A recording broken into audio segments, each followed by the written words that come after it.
Good morning, everyone. Thank you for joining us on the Vetiva breakfast meeting today, which is brought to you by Vetiva Capital in partnership with Frontier Africa Reports. Today is another special edition, as in addition to the updates on the fixed income, equity, and other Pan-African markets, we'll be joined by Mr. Adebola Olatubosun, who is a senior analyst, investor relations at Adova PLC.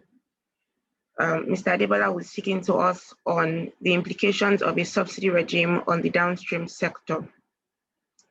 So like I said, we would have the usual rundown first. But before we start, we would like to remind everyone that this session, inclusive of a Q&A segment, will last for 30 minutes only. It is also being recorded, and this recording may be shared with third parties. Also, it is being broadcast live on our Vetiva Online Facebook page, if you'd prefer to view from there. With that, we'll start off with the equity market rundown by Sheung. Good morning, Sheung. Good morning, Chima, and thank you for having me. We'll take a look at performances of some markets in West Africa, and we'll start with BRVM, which closed in the red in previous session. The BRVM composite index dropped 90 basis points to further pull the market the market lower to a current year-to-date return of negative 3.4%, though the session closed with 13 gainers and just 9 losers. Losses in NSIA Bank Cote d'Ivoire and Sonatel's Senegal pulled the market lower. Quickly in Ghana, the composite index closed flat in yesterday's session, keeping the year-to-date market return positive at 14.06%.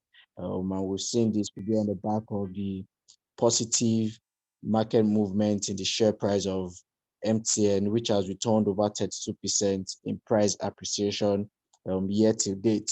And this has largely been the best performer in the market so far this year. That's MTN. I think for access into the Ghana market to maybe take some exposure in MTN, you can reach out to us at dealing@vetiva.com, and we'll be able to provide you the exposure into these markets. Moving quickly to performance in Nigeria yesterday, the ASI could not sustain previous close. A significant gain in CAP, Axis Bank, Julius Berger were not sufficient to hold the market to a green close, as losses in Zenith Bank, Flour Mills, and a few other names dragged the market lower to a 5 basis point loss. We saw significant improvement in market performance yesterday, as both volume and value traded improved 48 and 96% respectively. And this significant movement was largely supported by a large cross of over 106 million units of Dangote sugar shares by local players. For sectoral performance, we saw 3 sectors closed up. Industrial goods was flat, while the banking sector sustained consecutive negative flows, having closed down 65% in yesterday's session. So going into today, we expect to see investors pricing the outcome of the MPCO decision into their trading decision today. And we believe market will continue to stay mixed as we watch out for clearer macro outlook for the economy. And lastly, we believe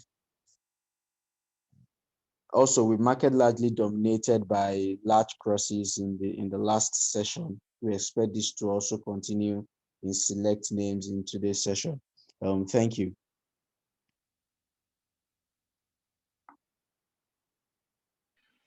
Thank you very much, Sheung. So next we'll hear from Omarege on currencies and the fixed income market. Good morning, Chima. Good morning, everybody. I'll start with the money market. Yesterday, we witnessed a marginal improvement in system liquidity. Our system opened 131.4 billion positive, coming from 92.82 billion, where it opened on Monday. This improvement was largely driven by OMO maturities of about 43 billion, which came in yesterday. As a result, we saw money market rate moderate to trade between 10% to 15%. So our expectation for today is that the money market will trade at higher levels today as players make provisions for the OMO auction that is happening on Thursday. So I move to the FS market. Yesterday, the FS market saw the parallel market rather maintained to trade around 486 naira to $1, while the high and new window traded at the high of 412 naira to $1, closing at 409 naira to $1. The CBN interbank market maintained to trade around 381 naira to $1. And the industry turnover increased slightly from $25.88 million recorded on Monday to close at $3.11 million yesterday. Our expectation is that the Naira will continue to trade at these levels. Moving on to the treasury-based market, yesterday we saw the quiet sentiment sustain in the T-based market as players waited expectantly for the conclusion of the MPC meeting. We saw some interest on the long-dated papers, especially the newly issued 1 year. Offers on that paper were around 6.50% levels, while bids were around 6.6% levels. Some trades were consummated on that maturity at around 6.55%. There was virtually no activity in the OMO space as a result of paucity of security on that space. At the MPC, the CBN maintained all parameters. So our expectation for today is that the T-bills market will record another quiet session as players shift their attention to the bond auction that is happening today. For the bonds market, another quiet session was also recorded in the bonds market yesterday as players also waited for the MPC to conclude his meeting. However, as the trading session progressed, we saw some offers on the long-dated papers, particularly on the 2045 maturity, as players took positions ahead of today's auction. We saw few trades consummated on the 2045 maturity at around 11.8% levels. We also saw demand on the short-dated papers as the trading session progressed. We saw demand on the 2023 and the 2025 maturities, but there was no supply on that end. On an average, rates inched up by about 5 basis points across the benchmark curve. So our expectation for today is that the bonds market will trade on a very lethargic note as attention shifts to the bonds auction, where the DMO is offering about 150 billion across 3 maturities. That's the 2027, 2025, and the 2045. They are offering 50 billion each on these maturities. That will be all for us. Thank you. Thank you very much, Omarige. Now we'll get Pan-African updates from Temple Ashad. Good morning, all. And we'll quickly take off from Eastern Africa. Rwanda is reopening its 20-year bond due 2040. That will be happening today. And we also know that the Rwandan franc is 20 billion Rwandan franc for 20-year treasury bonds. The bids are to be received today, and the settlement will happen on Friday, March the 26th, at 13.15% per annum. The settlement date is July 27, 2040. We understand it will also be listed on the Rwandan Stock Exchange. In Uganda, you've got the commercial bank there seeking the central bank's support for some kind of bailout, given the effects that COVID-19 had on all these banks. In West Africa, we understand that Moody released a report yesterday. Is raising alarm over the risk of African banks' credit quality, and saying that Nigeria, South Africa, Congo, and Angola are the most exposed, given the fact that the global heat map reports that they released recently explains how all of these things will affect them. For Nigeria, it is the exposure of banks to the oil and gas space that could also lead to some cash issues and challenges in the future. For Congo, it's about the fact that it is a fishing and farming-dominated environment, and that makes them vulnerable to droughts. As I think South Africa and then Angola and a couple of other Southern African countries is the exposure to the mining space. So all that put together will have a negative effect on them. For Southern Africa, Steinhoff Insurance agreed to pay 78.1 million euros to settle claims resulting from the 2017 accounting crisis that they've had, that has also led to the corporate governance issues that company has been having lately. But we understand that the bulk of that fund will be offered to shareholders, especially the former chairman and the former chairwoman, but the former CEO is to be exempt from that because of the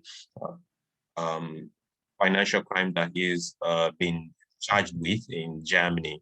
Airtel is also has signed an agreement with Helios Towers to sell some of its assets in Madagascar and Malawi. It's a deal that cuts across 1,229 towers in both Madagascar and Malawi for a value of $108 million. The same thing or similar to that is being signed with Helios Towers for the towers that they have in Chad, Gabon. And finally is northern part of Africa, where Libya allocates 7 billion dinars, equivalent of $1.6 billion to the national oil company in its 2021 budget. That actually amounts to about a third of the funds that is being projected for the entire projects that they intend to carry out for this calendar year. And then finally is Egypt Air, which is looking to commence operations of new national airline, and that will be known as Air Ghana, and that is supposed to take place in the next few months. It's something that's an agreement that the Ghana's Aviation Ministry and Egypt Air signed late last year. Well, thank you for listening.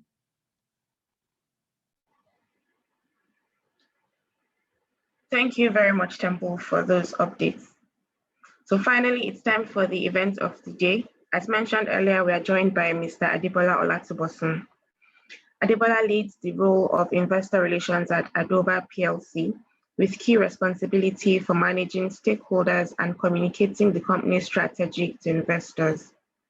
He's a finance and investment professional with over 8 years of experience in pension management, personal and business banking, corporate and transaction banking, finance, investor services, strategy, and investor relations. Before joining Adoba PLC, he worked as a senior investor relations analyst with FBN Holdings PLC. He also worked with Stanbic IBTC Holdings PLC across multiple departments spanning strategy, investor relations, and corporate banking, amongst other roles. Adebola holds an MBA in International Business and a BSc in Banking and Finance from Babcock University. He's also an associate of the Chartered Institute of Stockbrokers and a member of the Chartered Institute for Securities and Investment UK. And he's here with us today to speak on the implications of a subsidy regime on the downstream sector. Good morning, Adebola. Welcome to this session. You have the floor. Good morning, and thank you very much for having me. Just to go straight into the topic, because we have very limited time to cover the entire scope of the topic we have today. We're talking about the implication of subsidy regime on the downstream business in Nigeria. And just to start by mentioning that, well, subsidy is no longer in Nigeria by way of nomenclature. Because sometime in 2020, the federal government came up to let us know that subsidy has been stopped. And if you look at the budget for 2020 as well, you'll see that we have no provision for subsidy in the budget. So what has changed since the federal government gave that announcement, and how actually did we get to the whole story of subsidy in the first place? Subsidy started in Nigeria well over 24 years ago. And the essential reason why that was introduced was to be able to reduce, to alleviate poverty for the citizens and make them able to afford fuel and basic amenities. The initial reason why the whole subsidy regime was introduced was also to repair the refineries that we have in Nigeria. We had about 4 refineries that are supposed to be producing roughly about 400,000 barrels per day. which we all know that is they are all performing below suboptimal level. So it was supposed to be a 6-month thing, but yet here we are 24 years after, and we still have some form of subsidy in Nigeria. Now, subsidy in as 2011 was roughly about 245 billion in terms of the total expense that the federal government spent on subsidy. And within 2006 and 2018, about 200 to 600 billion naira was spent on subsidy. Now, if you put that in proper context, you see that the federal government has paid about 10 trillion naira on subsidies between 2006 and 2018. And that in itself is more than the capital budget of most ministries in Nigeria, except for the Ministry of Defense. Subsidy is not just a thing that is peculiar to Nigeria. And when you talk about subsidies, not just petroleum product in itself, we have some other products that have been subsidized. Electricity, for instance, is being subsidized. And we have many countries, mostly third world countries, that also have subsidy in place. The only difference between Nigeria and these countries is that Nigeria, in terms of reallocating resources and ensuring that we have infrastructural development in the economy, some of these other countries are playing it better than we are in Nigeria. On the scale of 24 companies, or 24 countries actually, we see that Nigeria actually ranks 23 in terms of subsidy intervention by the government. As of 2019, from an International Energy Agency report, we see that about $1.7 billion was spent on subsidy in 2019, which constitutes about 0.4% of the entire GDP. However, if you should compare that amount of 1.7 billion to the amount that was just approved for the rehabilitation and refurbishment of the Port Harcourt refinery, which is about $1.5 billion, that's roughly about 13%. So you can see that it's counterintuitive, and it is not very sustainable for a government to continue to adopt a subsidy regime in the country. However, the question now is, what then is the sentiment, and what then is the mindset of the population about subsidy in itself? The truth of the matter is that about 70% of Nigeria do not want subsidy to go, not because subsidy will not be beneficial to the government or beneficial to Nigeria in itself, but basically because this population have lost trust in the government, and they don't believe that subsidy in itself of any form or any kind would be able to sustain the economy. Now, people are really asking questions all over the internet yesterday that what about the $1.5 billion for PH refinery? How sure are we that in 18 months we are going to see that come to fruition? Anyway, it's a matter of us watching and waiting and seeing how things will unfold in the coming periods. Oil importation in Nigeria actually outstrips our exports by 70%. So we are an oil producing country, but we also import refined petroleum products. And the only way we can be able to avert this and reduce this is to ensure that we can locally refine our oil that we produce. I think the one good thing that has happened to us in a couple of years is the Dangote refinery, which is supposed to have come upstream by now, but due to the impact of COVID-19, we expect it to come to play sometime in 2022 to 2023. Dangote refinery is expected to be able to produce about 600,000 barrels per day of oil in the economy. Now, one major problem that we've also been facing in the downstream sector, or in the oil and gas business generally, is the unavailability of FX. Now, the NNPC had come to tell us that we can actually import fuel, that's for major oil marketers and major independent oil marketers to bring in fuel, trying to implement what I can call a pseudo deregulation. This in itself is a step in the right direction, because like I said earlier, this is a 24-year journey, or even more than that, where we have been clamoring for implementation of a deregulated economy, which hasn't happened till now. But we're seeing some steps in the right direction, but are we there yet? I don't think so yet, but we are getting closer. So with FX availability, I think that is going to be very positive for downstream players, because that simply means downstream players can bring in fuel at whatever rates and that they can source it for, and that will be positive for margins. Now, what do we have currently, talking about current realities, is just a pseudo deregulation of the economy because of under recovery. Now, under recovery is a cool way of saying subsidy in itself, because for under recovery, we can see that currently the price of crude is selling at about $61 per barrel. And going by what the government has said, that the forces of demand and supply will determine the price of crude, the price of PM gasoline, you would see that that mathematics doesn't quite jive, because we can see that federal allocation has reduced from the state, and the state governments are actually clamoring for that. If you look at a deep dive into under recovery in itself, you see that about 100, if oil price stays at, if crude oil price stays at current levels, about 100 billion naira will be spent monthly on under recovery. And if you should do a further estimate of that, that means for the whole of 2021, about $2.5 billion will be going into under recovery in itself. So the question then lies that, okay, has subsidy really gone, or is still there?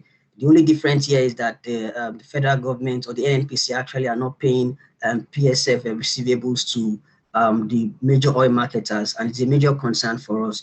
So to go straight down to what the impact of the subsidy regime will be on the downstream player. Now, we have majorly 6 players that are quoted on the Nigerian Stock Exchange.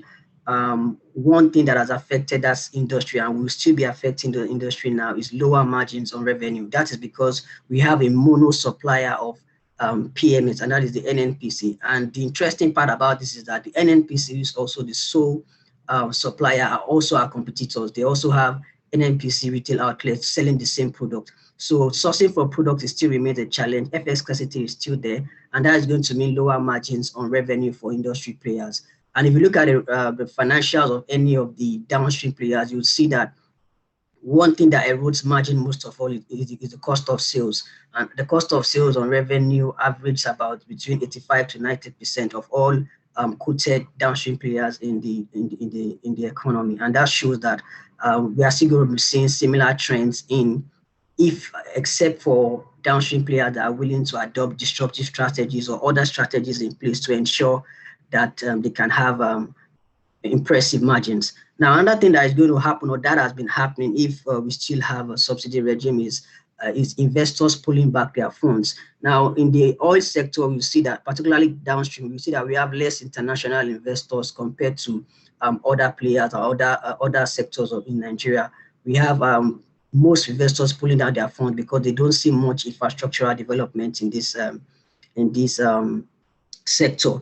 And to achieve scale, what most of them have been doing is that they've been doing a lot of merger and acquisition. You can see Mobile, for instance, you can see was taken over by 11 PLC, and we'll probably be seeing pockets of mergers and acquisition just to ensure scale. We sell an homogeneous product. So the only game changer in this is service excellence, because if your fuel tank is low, it takes a lot for you to think of going to another station to buy. The first thing that comes to your mind is fueling your tank. And of course, this if subsidy regime should remain, there's still going to be some form of racketeering whereby we have movement members or some members trying to sell products to neighboring countries where they can get some impressive margins. And what is the way forward for us? What is the way for how can we make progress from here? Number one, like I said earlier, is for us to improve our refining capacity. Dangote Refinery is going to do that for us, hopefully. And when the Port Harcourt Refinery comes off stream by 18 months, as said by the NNPC MD, we hope that will change. Another way forward for downstream players is to diversify their revenue base to alternate products ranging from renewables, low carbon energy products, or maybe other products aside gasoline, to ensure that we have impressive margin. Another thing that most downstream players are going to be adopting is backward integration. That is, how can they ensure they roll through the entire value chain of the oil and gas business, maybe back from downstream to midstream and then to upstream, or see how they can be the major manufacturers of the products of the input products that goes into producing most of the white products or whatever product that needs to be produced. Now, another thing that has happened, or the way forward, is transitioning of the company to an energy company. I work for Adova PLC, and one of our mantra our major mantra is to create energy for a brave new world. And we are believing strongly that clean energy will be the mainstay of our business. And this also has environmental benefits and is also in line with the Sustainable Development Goal. So as at 2020, we commissioned the construction of a 20,000 metric ton storage tank capacity, which is going to be the largest in the West Coast region, just in a bid for us to also adopt LPG as a source of energy sufficiency for the future. Another thing we've done considerably was investment in renewable energy solutions.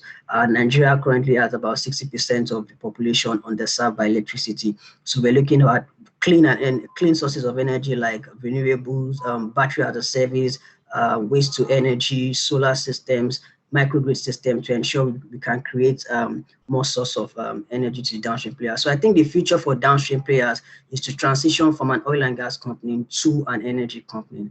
So I think I would like to stop at this point. Thank you. Thank you very much, Mr. Adebola, for the very engaging presentation. So now we can take questions. I see that we have one question or one hand raised already, but I think I would like to, let's just start with the question from the audience. So Doing A, please go ahead with your question.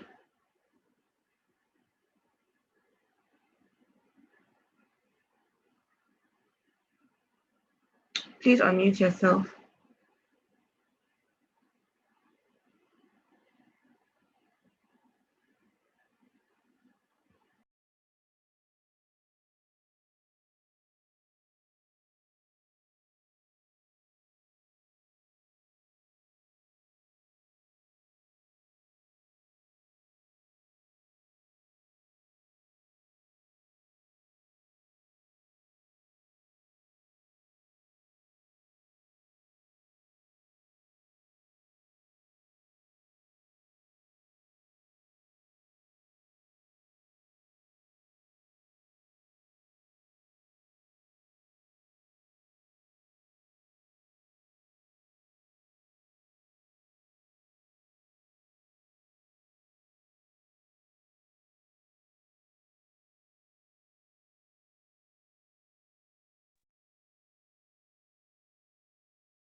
Mr. Adebola, did you hear my question? Sorry, I can't hear anything. Everywhere has been quiet. Oh, I said, you already mentioned how the subsidy payments are currently counterintuitive, and also how the general public we are unable to move forward with subsidy removals because of the mindset of distrust or mistrust of the government within the general public. So I was asking, you already also mentioned that with the Dangote refinery coming on stream and the PH refinery as well, we should see possibly increased better supply and better pricing. But in your view, what can the government do to increase or to improve the mindset of the public and be more favorable towards subsidy removals? Okay, thanks for that question. I think the very first thing that is deficient in Nigeria itself is education.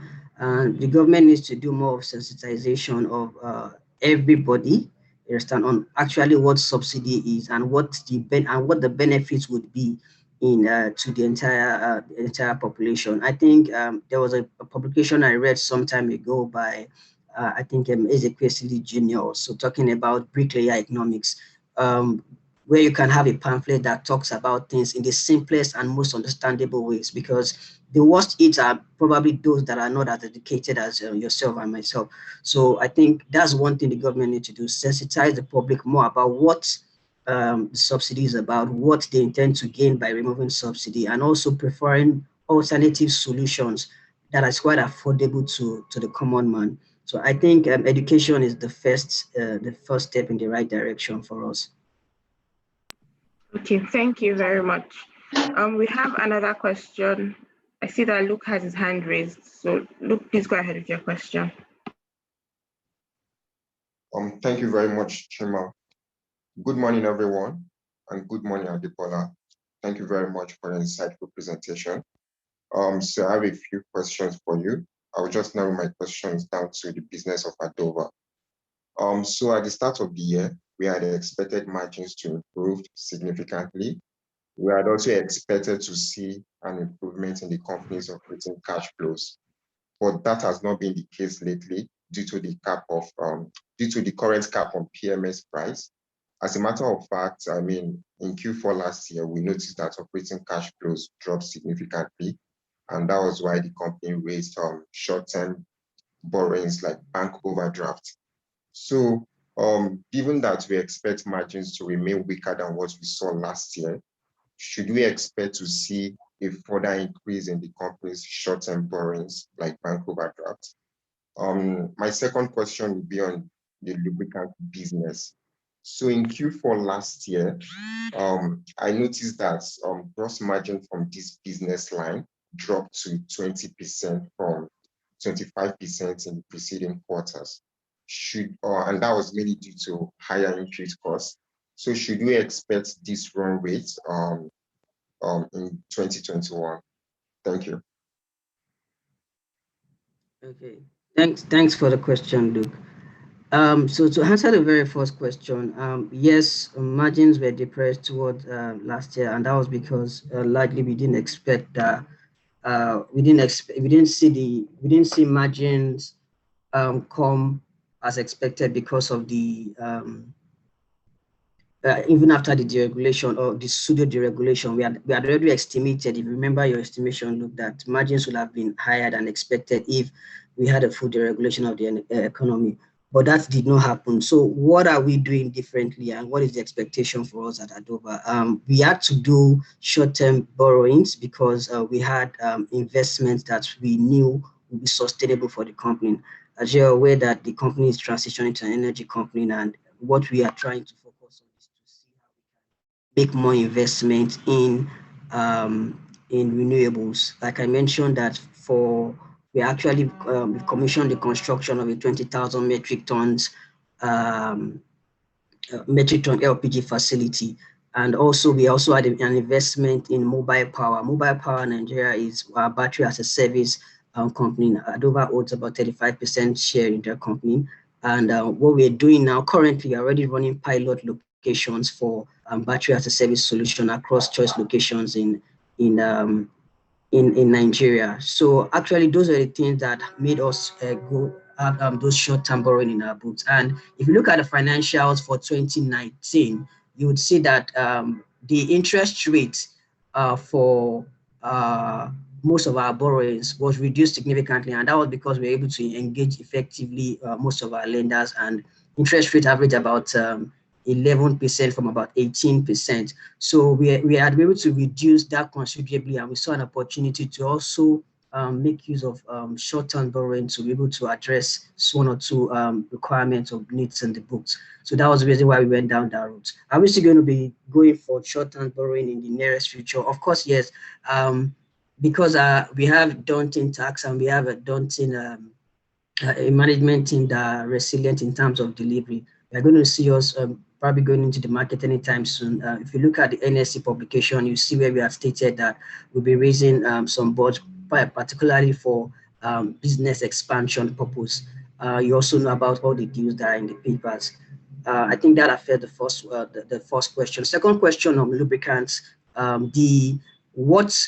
margins on lubricants were low last year. Of course, we know the reason why, which is because of COVID-19 happened, and we didn't see a lot of people drive. As a matter of fact, my car was parked at home for well over how many months without even using it at all. So the demand for lubricant actually dropped, and that's because we didn't have much consumption that would have expected in 2020. So what has happened differently for us, or what we expect for 2021, is we've signed a partnership agreement with Shell already, and we expect that these are higher margin products. Actually, lubricants gives higher margin than even gasoline itself.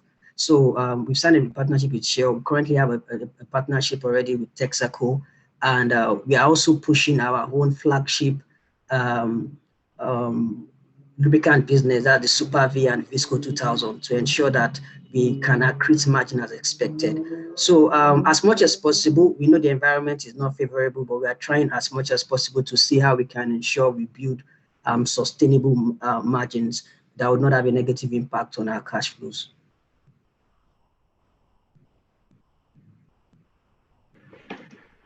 Thank you very much, Mr. Adebola. I hope that answers your question, Luke. So with that, we'll end the session here today. As you can see, it's past 9 a.m. And once again, we thank our special guest, Mr. Adebola Olatobosun, for speaking with us today.